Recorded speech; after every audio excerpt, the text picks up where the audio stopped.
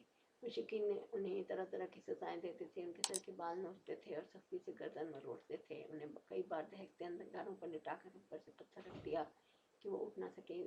زنیرہ اور نہدیہ اور ان کی صاحبزادی اور ام عبیس یہ سب لونڈیاں تھیں، انہوں نے اسلام قبول کیا اور مشرکین کے ہاتھوں اسی طرح کی سنگین سزاؤں سے دوچار ہوئیں، جن کے نمونے چند ذکر کیے جا چکے ہیں۔ قبیلہ بن عدی کے ایک خانوادے بنی معمل کی ایک لونڈی مسلمان ہوئی تو انہیں حضرت عمر بن خطاب جو بنی عدی سے تعلق رکھتے تھے اور ابھی مسلمان نہیں ہوئے تھے، اس قدر مارتے تھے کہ مارتے مارتے خود تھک جاتے تھے اور اس کے بعد کہتے تھے کہ میں نے تجھے کسی مروت کی وجہ سے نہیں بلکہ محض تھک جانے کی وجہ سے چھوڑا ہے۔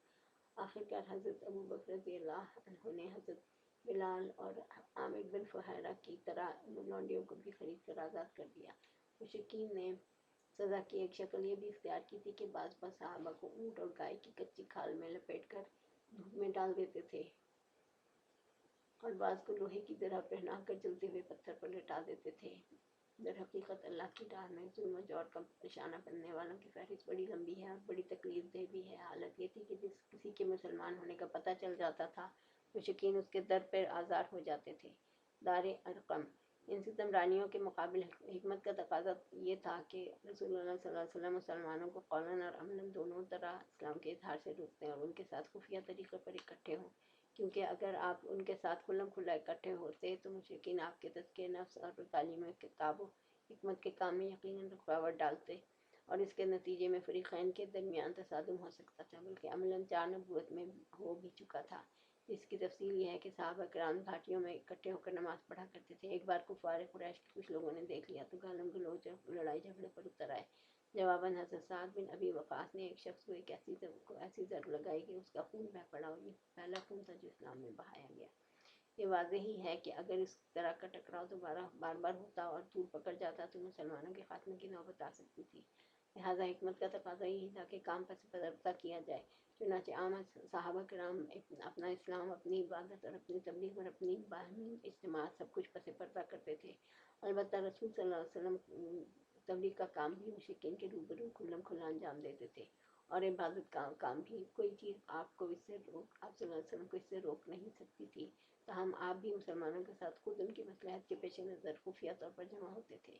ادھر ارقم رضی اللہ بن ابی الارقم مخزومی کو مکان کوہ صفا پر سرکشوں کی نگاہ اور ان کی مخلوصیت سے دور الگ تھلگ واقع تھا، اس لیے آپ نے 5ویں سن نبوت سے اسی مکان کو اپنی دعوت اور مسلمانوں کے ساتھ اپنے اجتماع کا مرکز بنا لیا۔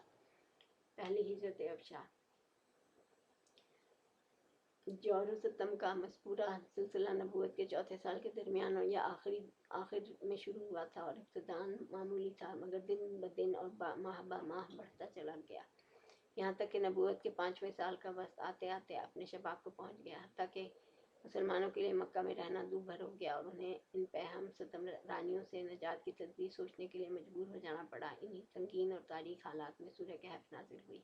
یہ اصلاً تو مشرکین کے پیش کردہ سوالات کے جواب میں تھی، لیکن اس میں جو 3 واقعات بیان کیے گئے ان واقعات میں اللہ تعالیٰ کی طرف سے اپنے مومن بندوں کے لیے مستقبل کے بارے میں نہایت بلیغ اشارات تھے۔ چنانچہ اصحاب کہف کے واقعے میں یہ درس موجود ہے کہ جب دین و ایمان خطرے میں ہو تو کفر و ظلم کے مراکز سے ہجرت کے لیے تن و تقدیر نکل پڑنا چاہیے۔ ارشاد ہے وَإِذِ اعْتَزَلْتُمُوهُمْ وَمَا يَعْبُدُونَ إِلَّا اللَّهَ فَآوُوا إِلَى الْكَهْفِ يَنشُرْ لَكُمْ رَبُّكُم مِّن رَحْمَتِهِ وَيُهَيِّئْ لَكُم مِّنْ أَمْرِكُم مِّرْفَقًا۔ 16واں سپارہ 16ویں آیت 18واں سپارہ۔ اور جب تم ان سے اور اللہ کے سوا ان کے دوسرے معبودوں سے الگ ہو گئے تو غار میں پناہ گیر ہو جاؤ، تمہارا رب تمہارے لیے اپنی رحمت پھیلا دے گا اور تمہارے کام کے لیے تمہاری سہولت کی چیز تمہیں مہیا کر دے گا۔ موسیٰ اور خضر علیہ السلام کے واقعے سے یہ بات ثابت ہوتی ہے کہ نتائج ہمیشہ ظاہری حالات کے مطابق نہیں ہوتے، بلکہ بسا اوقات ظاہری حالات کے بالکل برعکس ہوتے ہیں۔ لہٰذا اس واقعے میں اس بات کی طرف لطیف اشارہ پنہاں ہے کہ مسلمانوں کے خلاف اس وقت جو ظلم و تشدد برپا ہے اس کے نتائج بالکل برعکس نکلیں گے، اور یہ سرکش مشرکین اگر ایمان نہ لائے تو آئندہ انہی مقہور و مجبور مسلمانوں کے سامنے سرنگوں ہو کر اپنی قسمت کے فیصلے کے لیے پیش ہوں گے۔ ذوالقرنین کے واقعے میں چند خاص باتوں کی طرف اشارہ ہے۔ یہ کہ زمین اللہ کی ہے، وہ اپنے بندوں میں سے جسے چاہتا ہے اس کا وارث بناتا ہے۔ یہ کہ فلاح و کامرانی ایمان ہی کی راہ میں ہے، کفر کی راہ میں نہیں۔ یہ کہ اللہ تعالیٰ رہ رہ کر اپنے بندوں میں سے ایسے افراد کھڑے کرتا رہتا ہے جو مجبور و مقہور انسانوں کو اس دور کے یاجوج و ماجوج سے نجات دلاتے ہیں۔ یہ کہ اللہ کے صالح بندے ہی زمین کی وراثت کے سب سے زیادہ حقدار ہیں۔ پھر سورہ کہف کے بعد سورہ زمر کا نزول ہوا اور اس میں ہجرت کی طرف اشارہ کیا گیا اور بتایا گیا اللہ کی زمین تنگ نہیں ہے۔ للذین احسنوا فی ہذہ الدنیا حسنۃ وارض اللہ واسعۃ انما یوفی الصابرین اجرهم بغیر حساب۔ 10ویں آیت 39، پھر 39 پتہ نہیں 39 غلط پرنٹ ہوا ہے۔ جن لوگوں نے 39 آیت ہوگی اور 10ویں سپارہ ہوگی۔ جن لوگوں نے اس دنیا میں اچھائی کی ان کے لیے اچھائی ہے، اور اللہ کی زمین کشادہ ہے، صبر کرنے والوں کو ان کا اجر بلا حساب دیا جائے گا۔ ادھر رسول اللہ صلی اللہ علیہ وسلم کو معلوم تھا کہ اسہمہ نجاشی شاہ حبش ایک عادل بادشاہ ہے، وہاں کسی پر ظلم نہیں ہوتا، اس لیے آپ نے مسلمانوں کو حکم دیا کہ وہ فتنوں سے اپنے دین کی حفاظت کے لیے حبشہ ہجرت کر جائیں۔ اس کے بعد ایک طے شدہ پروگرام کے مطابق رجب 5 نبوی میں صحابہ کرام رضی اللہ کے پہلے گروہ نے حبشہ کی جانب ہجرت کی۔ اس گروہ میں 12 مرد اور 4 عورتیں تھیں، اور حضرت عثمان رضی اللہ بن عفان ان کے امیر تھے، اور ان کے ہمراہ رسول اللہ صلی اللہ علیہ وسلم کی صاحبزادی حضرت رقیہ رضی اللہ بھی تھی۔ رسول اللہ صلی اللہ علیہ وسلم نے ان کے بارے میں فرمایا کہ حضرت ابراہیم اور حضرت لوط علیہ السلام کے بعد یہ پہلا گھرانہ ہے جس نے اللہ کی راہ میں ہجرت کی۔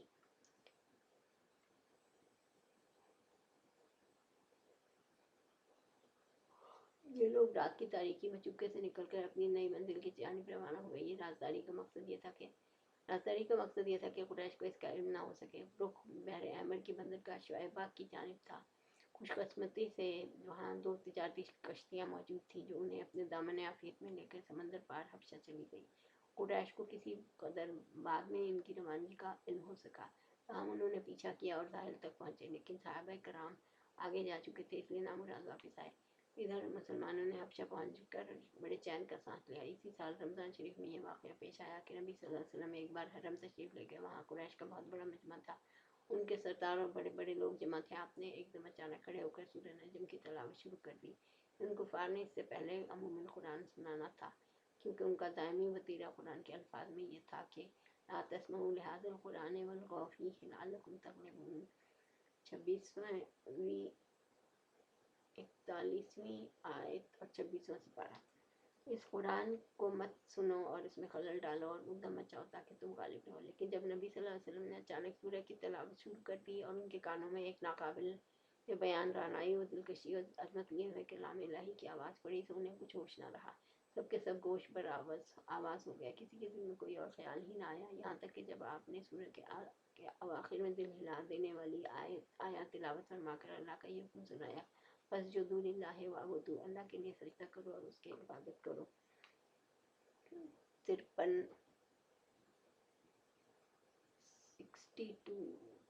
53 آیت ہے اور 26 نمبر کا سپارہ ہے۔ اور اس کے بعد اس کے ساتھ ہی سجدہ فرمایا تو کسی کو اپنے آپ پر قابو نہ رہا اور سب کے سب سجدے میں گر پڑے۔ حقیقت یہ ہے کہ اس موقع پر حق کی رعنائی و جلال نے متکبرین و مستہزئین کی ہر دھرمی کا پردہ چاک کر دیا، اس لیے انہیں اپنے آپ پر قابو نہ رہ گیا تھا اور وہ بے اختیار سجدے میں گر پڑے تھے۔ بعد میں جب انہیں احساس ہوا کہ کلام الہی کے جلال نے ان کی لگام موڑ دی اور وہ ٹھیک وہی کام کر بیٹھے جسے مٹانے اور ختم کرنے کے لیے انہوں نے ایڑی سے چوٹی تک کا زور لگا رکھا تھا، اور اس کے ساتھ ہی اس واقعے میں غیر موجود مشرکین نے ان پر ہر طرف سے عتاب و ملامت کی بوچھار شروع کی، تو ان کے ہاتھوں کے طوطے اڑ گئے اور انہوں نے اپنی جان چھڑانے کے لیے رسول اللہ صلی اللہ علیہ وسلم پر یہ استار پردازی کی اور یہ جھوٹ گھڑا کہ آپ نے ان کے بتوں کا ذکر عزت و احترام سے کرتے ہوئے یہ کہا تھا، تلکا کالقرانی اوتل اولا وان شفاعتہم لترتجی، یہ بلند پایہ دیویاں ہیں اور ان کی شفاعت کی امید کی جاتی ہے، حالانکہ اسے یہ جھوٹ تھا جو محض اس لیے گھڑ لیا گیا تھا کہ نبی صلی اللہ علیہ وسلم کے ساتھ سجدہ کرنے کی جو غلطی ہو گئی ہے اس کے لیے ایک معقول عذر پیش کیا جا سکے۔ اور ظاہر ہے کہ جو لوگ نبی صلی اللہ علیہ وسلم پر ہمیشہ جھوٹ گھڑتے اور آپ کے خلاف ہمیشہ سیسا کاری اور وسیع سا کاری اور افطرا پردازی کرتے رہے تھے، وہ اپنا دامن بچانے کے لیے اس طرح کا جھوٹ کیوں نہ گھڑتے؟ بہرحال مشرکین کے سجدہ کرنے کے اس واقعے کی خبر حبشہ کے مہاجرین کو بھی معلوم ہوئی، لیکن اپنی اصل صورت سے بالکل ہٹ کر، یعنی انہیں یہ معلوم ہوا کہ قریش مسلمان ہو گئے ہیں۔ چنانچہ انہوں نے ماہ شوال میں مکہ واپسی کی راہ لی، لیکن جب اتنے قریب آ گیا کہ مکہ ایک دن سے بھی کم فاصلے پر رہ گیا تو حقیقت حال آشکارا ہوئی۔ اس کے بعد کچھ لوگ تو سیدھے حبشہ پلٹ گئے اور کچھ لوگ چھپ چھپا کر یا قریش کے کسی آدمی کی پناہ لے کر مکے میں داخل ہوئے۔ دوسری ہجرت حبشہ۔ اس کے بعد ان مہاجرین پر خصوصاً اور مسلمانوں پر عموماً قریش کا ظلم و تشدد، جور و ستم بڑھ گیا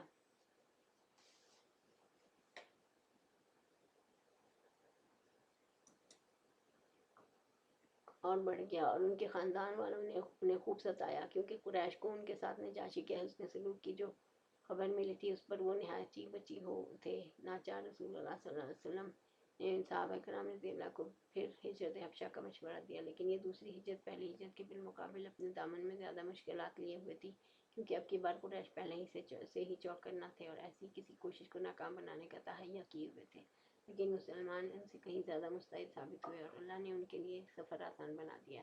چنانچہ وہ قریش کی گرفت میں آنے سے پہلے ہی شاہ حبش کے پاس پہنچ گئے۔ اس دفعہ کل 82 یا 83 مردوں نے ہجرت کی۔ حضرت عمار کی ہجرت مختلف الفی ہے اور 18 یا 19 عورتوں نے۔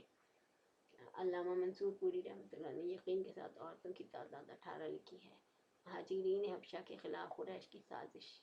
مشرکین کو سخت قلق تھا کہ مسلمان اپنی جان اور اپنا دین بچا کر ایک پرامن جگہ بھاگ گئے ہیں، لہذا انہوں نے عمرو بن عاص رضی اللہ اور عبداللہ بن ربیعہ کو، جو گہری سوجھ بوجھ کے مالک تھے اور ابھی مسلمان نہیں ہوئے تھے، ایک اہم سفارتی مہم کے لیے منتخب کیا اور ان دونوں کو نجاشی اور بطریقوں کی خدمت میں پیش کرنے کے لیے بہترین تحفے اور ہدیے دے کر حبش روانہ کیا، اور ان دونوں نے پہلے ہی حبش پہنچ کر بطریقوں کو تحائف پیش کیے، پھر انہیں اپنے ان دلائل سے آگاہ کیا جن کی بنیاد پر وہ مسلمانوں کو حبش سے نکلوانا چاہتے تھے۔ جب بطریقوں نے اس بات سے اتفاق کر لیا کہ وہ نجاشی کو مسلمانوں کے نکال دینے کا مشورہ دیں گے، تو یہ دونوں نجاشی کے حضور حاضر ہوئے اور تحائف پیش کر کے اپنا مدعا یوں عرض کیا: اے بادشاہ، آپ کے ملک میں ہمارے کچھ ناسمجھ نوجوان بھاگ آئے ہیں، انہوں نے اپنی قوم کا دین چھوڑ دیا ہے، لیکن آپ کے دین میں بھی داخل نہیں ہوئے ہیں، بلکہ ایک نیا دین ایجاد کیا ہے جسے نہ ہم جانتے ہیں نہ آپ۔ ہمیں آپ کی خدمت میں انہیں کی بابت ان کے والدین، سچاؤں اور کنبے قبیلے کے عمائدین نے بھیجا ہے۔ مقصد یہ ہے کہ آپ انہیں ان کے پاس واپس بھیج دیں، کیونکہ وہ لوگ ان پر کڑی نگاہ رکھتے ہیں اور ان کی خامی اور عتاب کے اسباب کو بہتر طور پر سمجھتے ہیں۔ جب یہ دونوں اپنا مدعا عرض کر چکے تو بطریقوں نے کہا: بادشاہ سلامت، یہ دونوں ٹھیک ہی کہہ رہے ہیں، آپ ان جوانوں کو ان دونوں کے حوالے کر دیں، یہ دونوں انہیں ان کی قوم اور ان کے ملک میں واپس پہنچا دیں گے۔ لیکن نجاشی نے سوچا کہ اس قضیے کو گہرائی سے کھنگالنا اور اس کے تمام پہلوؤں کو سننا ضروری ہے، چنانچہ اس نے مسلمانوں کو بلا بھیجا۔ مسلمان یہ تہیہ کر کے اس کے دربار میں آئے کہ ہم سچ ہی بولیں گے، خواہ نتیجہ کچھ بھی ہو۔ جب مسلمان آ گیا تو نجاشی نے پوچھا: یہ کون سا دین ہے جس کی بنیاد پر تم نے اپنی قوم سے علیحدگی اختیار کر لی ہے؟ لیکن میرے دین میں بھی تم داخل نہیں ہوئے ہو، اور نہ ان ملتوں میں سے ہی کسی کے دین پر داخل ہوئے ہو۔ مسلمانوں کے ترجمان حضرت جعفر بن ابی طالب رضی اللہ عنہ نے کہا: اے بادشاہ، ہم ایسی قوم تھے جو جاہلیت میں مبتلا تھی، ہم بت پوجتے تھے، مردار کھاتے تھے، بدکاریاں کرتے تھے، قرابت داروں سے تعلق توڑتے تھے، ہمسایوں سے بدسلوکی کرتے تھے، اور ہم میں سے طاقتور کمزور کو کھا رہا تھا۔ ہم اسی حالت میں تھے کہ اللہ نے ہم ہی میں سے ایک رسول بھیجا، اس کی عالی نسبی سچائی، امانت اور پاک دامنی ہمیں پہلے سے معلوم تھی۔ اس نے ہمیں اللہ کی طرف بلایا اور سمجھایا کہ ہم صرف ایک اللہ کو مانیں اور اسی کی عبادت کریں، اور اس کے سوا جن پتھروں اور بتوں کو ہمارے باپ دادا پوجتے تھے انہیں چھوڑ دیں۔ اس نے ہمیں سچ بولنے، امانت ادا کرنے، قرابت جوڑنے اور پڑوسی سے اچھا سلوک کرنے اور حرام کاری و خون ریزی سے باز رہنے کا حکم دیا، اور فواحش میں ملوث ہونے، جھوٹ بولنے، یتیم کا مال کھانے اور پاک دامن عورتوں پر جھوٹی تہمت لگانے سے منع کیا۔ اس نے ہمیں یہ بھی حکم دیا کہ ہم صرف اللہ کی عبادت کریں اور اس کے ساتھ کسی کو شریک نہ کریں۔ اس نے ہمیں نماز، روزہ اور زکوٰۃ کا حکم دیا۔ اسی طرح حضرت جعفر رضی اللہ عنہ نے اسلام کے کام گنائے۔